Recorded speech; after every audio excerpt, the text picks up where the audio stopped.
Deja vu ఈ మాట ఎప్పుడైనా విన్నారా? అంటే ఏంటంటే, ఇప్పుడు చూసేటువంటి ఒక ప్లేస్ ఇంతకుముందు ఎప్పుడో చూసినట్టుగా మనకి అనిపించటం.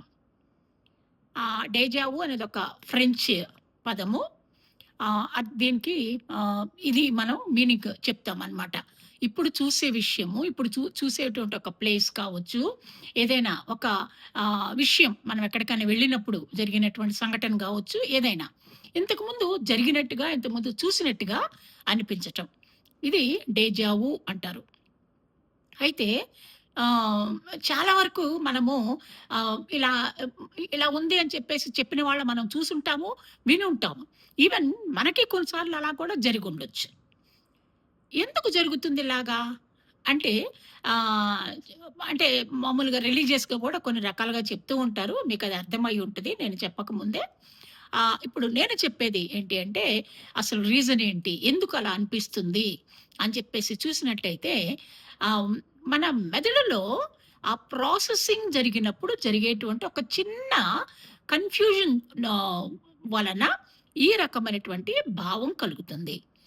ఆ ప్రాసెసింగ్ చేసేటప్పుడు జరిగేటువంటి ఒక చిన్న కన్‌ఫ్యూజన్. చిన్న గందరగోళం అనుకోవచ్చు. ఇంతకు ముందు ఉన్నటువంటి విషయానికి, ఇప్పుడు చూసేటువంటి విషయానికి మధ్య ఒక చిన్న గందరగోళం. ఆ ప్రాసెసింగ్‌లో జరిగేటువంటి ఒక చిన్న సమస్య ద్వారా ఈ ఫీలింగ్ అనేది వస్తుంది. అంతేగాని దీనికి వేరే అర్థాలు, వేరే రకాలైనటువంటి ఆలోచనలు ఏమీ లేవు. ఇప్పుడు చూసే విషయం ఇంతకుముందు ఎప్పుడో చూసినట్టుగా అనిపించటం అనేది ఎందుకు జరుగుతుంది అంటే, ఆహ్, కేవలం ఈ మన మెదడులో జరిగేటువంటి ప్రాసెసింగ్‌లో ఒక చిన్న పొరపాట్ల వల్ల మాత్రమే ఇలా అనిపిస్తుంది. ఏదైనా ఒకసారి మనం ఒక కాలేజ్‌కెళ్ళామనుకోండి, ఒక బిల్డింగ్ దగ్గరికెళ్ళామనుకోండి, అరే! ఈ బిల్డింగ్ ఎప్పుడో చూసినట్టుందే అనిపిస్తుంది మనకి. ఎందుకు అనిపిస్తుంది?